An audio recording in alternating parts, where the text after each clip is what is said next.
founder of the Alliance of Democracies, Mr. Rasmussen, Executive Director, Mr. Perello Plasner, distinguished leaders from around the world, members of the civil society, ladies and gentlemen, good afternoon.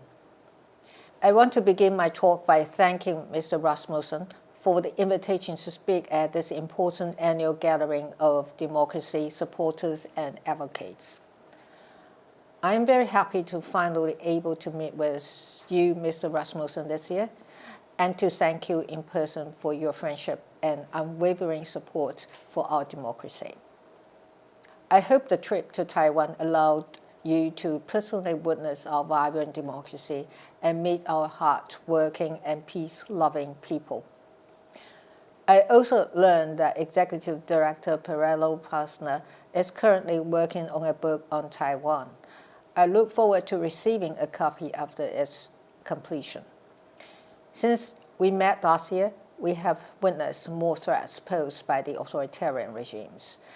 In order to magnify their influence, these regimes actively conduct influence operations to erode our confidence in democratic institutions and freedom. They also use disinformation, misinformation, and cognitive warfare to divide us both at home and abroad. Moreover, the CCP, that is Chinese Communist Party, has intensified coercive measures economically and politically against countries, organizations, and individuals who disagree with or question its behavior. Not only that, the Alliance of Democracies Foundation and Mr. Rasmussen were sanctioned by China for defending human rights and supporting Taiwan. The Taiwan Foundation for Democracy and the International Cooperation and Development Fund were also put on the sanctioned list after U.S. House Speaker Nancy Pelosi's visit to Taiwan. After my transit in the United States earlier this year, more organizations and individuals were also sanctioned by China.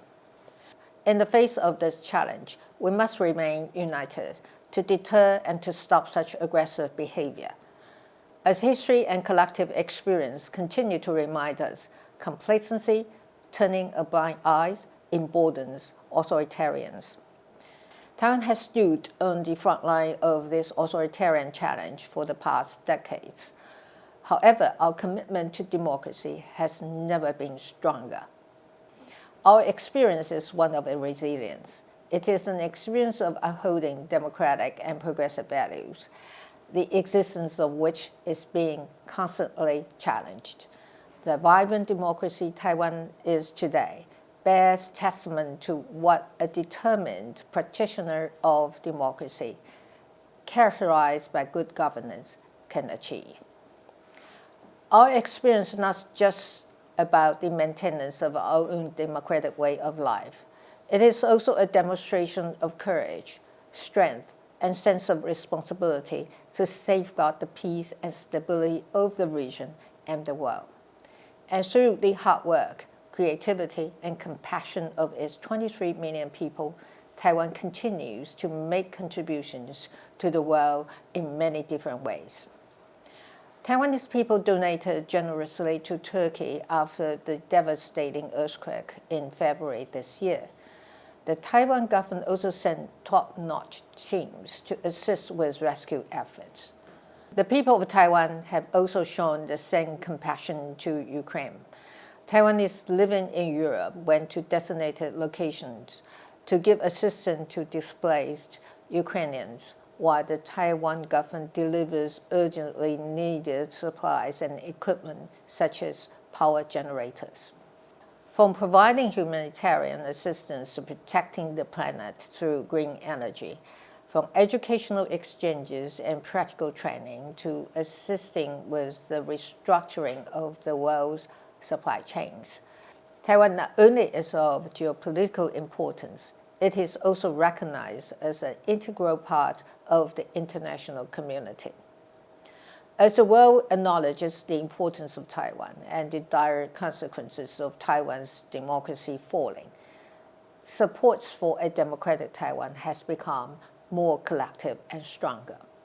In the past few years, government officials and parliamentarians, including those from EU member states, traveled to Taiwan to lend their support in person. In the first few months of this year, Taiwan welcomed the largest European delegation from Czech Republic, National Assembly and Senate delegation from France, parliamentarians from the United Kingdom, and many European think tanks and academics. These visits not only concluded with concrete collaborative plans and programs, they also show the Taiwanese people that they are not isolated and should be confident and proud of the democracy they worked so hard to achieve. In addition, European leaders also made strong statements against military aggression and in support of peace in the Taiwan Strait. The European Commission President von der Leyen emphasized that stability of Taiwan Strait is of paramount importance. Lithuania Foreign Minister Landsbergis said, I quote, "We must declare that the island and its democracy-loving people are part of the rules-based order, and that we will fight against any attempt to change the status quo by force, because we are willing and able to do what is right," unquote. Furthermore, a number of EU member states spoke out in support of Taiwan's international participation, such as in the World Health Assembly. I want to take this opportunity to express my gratitude again and to encourage continued support for Taiwan's participation at the WHA, which will convene in a few days. Since our last meeting, the challenges we all face have become more profound. As the COVID-19 pandemic subsides and the world economy is on its way to recovery, we are now confronted with stronger and more serious measures from authoritarian regimes to erode our democracy. For Taiwan, our security and democratic institutions are threatened on a daily basis by China's military and other forms of warfare. While Taiwan deals with the threats from China with resilience and courage, it is the partnership we have with like-minded countries that will prove to be the most effective defense of all. Our democracies were all built on the sacrifices of those who fought against authoritarianism. All of us walked a long way to realize the liberty and freedom we enjoy today. And we understand how precious and sometimes fragile democracy can be. We also know how important it is for all of us to stand together. I want to reiterate that through it all, the Taiwanese commitment to democracy has never been stronger. The people of Taiwan know that democracy is the only lasting path and the only game in town. By standing and working together, we can only make each other stronger. I want to conclude my remarks by thanking the Alliance of the Democracies and Mr. Rasmussen again for the invitation and for the dedication and efforts you put into uniting democracies and supporters of democracy. I am confident that discussions at this year's Copenhagen Democracy Summit have been as productive and encouraging as before. Lastly, it is my pleasure to address the speakers and participants again.